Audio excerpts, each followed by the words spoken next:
Hello, Kelly Renee Baker, the Queen Bee. Today I want to talk to you about three, I guess you could say hacks or ways that can help you to overcome the fears that you have in life. And fears are things that'll oftentimes hold us back from goals, dreams, and really just living the life that we were meant to live.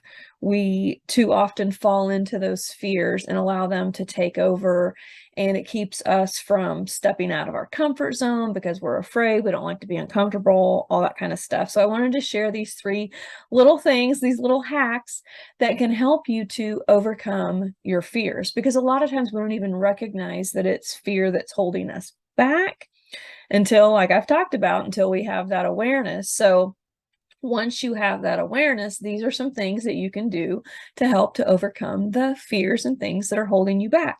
First of all, to me, it really is so much about having gratitude. And as a Christian, just thanking Jesus for all the blessings that you have in your life and just being faithful to God and being obedient to your calling. And just like I've said, when what you focus on, you get more of. So if you're focusing on God and Jesus, the Holy Spirit, all of the things that are right in your life, all of the things that you can say, yes, this is a blessing, because even in challenges, as I have shared before, there can still be blessings. There can still be good things. You can have an argument with your spouse and good things can still come out of that. So what I'm talking about is, instead of being afraid of having conversations with your spouse or your boss or someone else, be willing to be uncomfortable and have those conversations and look at the good that can come out of that. Also, focus on what you do have in life. What are you blessed with? We are all blessed with so many things, yet we constantly look at what we lack. And I'll talk more about that in a minute, but that's what the world kind of throws out, is that we're lacking something. We want to take our eyes off of the lack and put our focus on what we actually have, all the goodness that we have in life. You may not live in the home that you want to live in. It may not be your dream home, but it is still a roof over your head. It keeps you safe. It keeps you warm.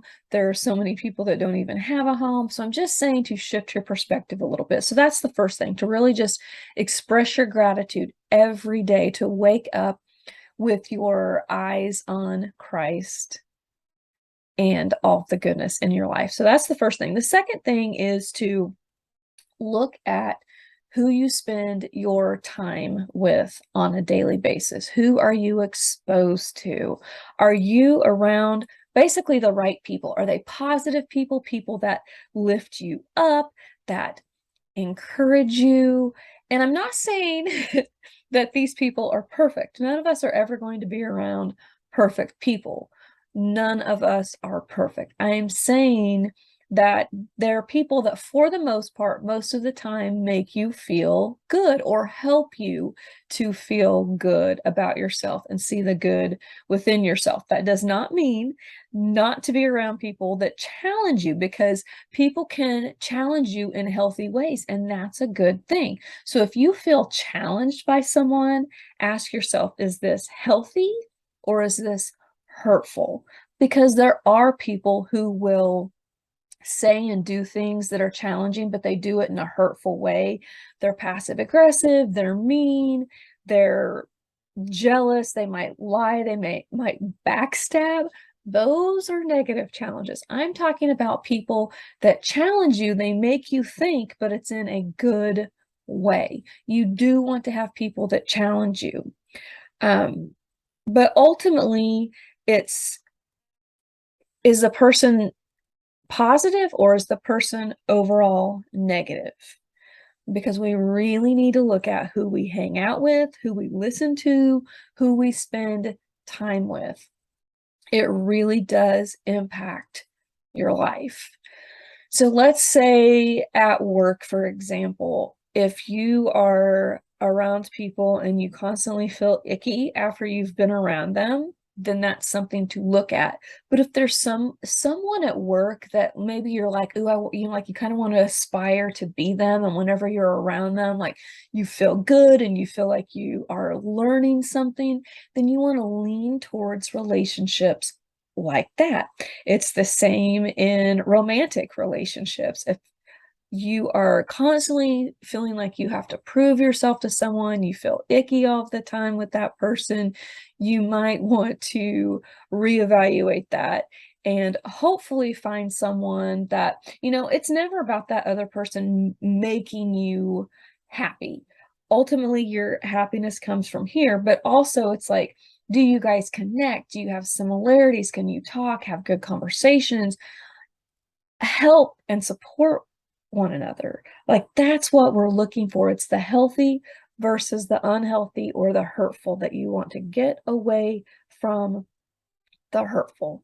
So pay attention to who you spend time with, what your interactions are like, if they're positive or negative.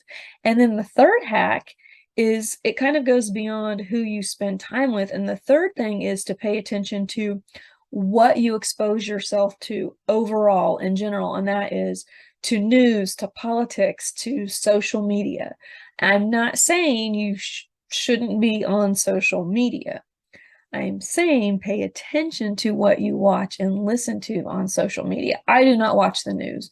I haven't watched the news for probably 10 years because to me, it is all so negative. There might be one little story thrown in there on a newscast that's a little positive, but everything else is so sad and negative. And it's like, yes, I know there is bad stuff in the world, and I know that people are being hurt. I know all of these things. I can still pray for the world and pray for people without listening to all of that garbage day in and day out. That's my opinion. I don't like the news. I very seldom watch it. And yes, I still have an idea of what's going on in the world because it's hard to get online or on social or anything without at least seeing or hearing something. But I don't need to sit there for 30 minutes or an hour watching a newscast that's just full of negative crap. My opinion. Same with social media. Be careful what you watch and who you listen to on social media, because there's so much division in the world, and there's even division that is convincing Christians that it's more about being right than about doing what God has called us to do and doing it in the way that God has called us to do. So even when I'm talking about separating yourself from negativity and getting away from negative people, that doesn't mean that it needs to be this big, huge fight or division. You can still pray for someone even if you're not with them all the time. Again, so these hacks are really just about paying attention to what you focus on and who and what you allow into your life. Really take note of that. This is Kelly Renee Baker, the Queen Bee, reminding you that you can be you can be high on life and defeat your greatest opponent. We'll see you tomorrow.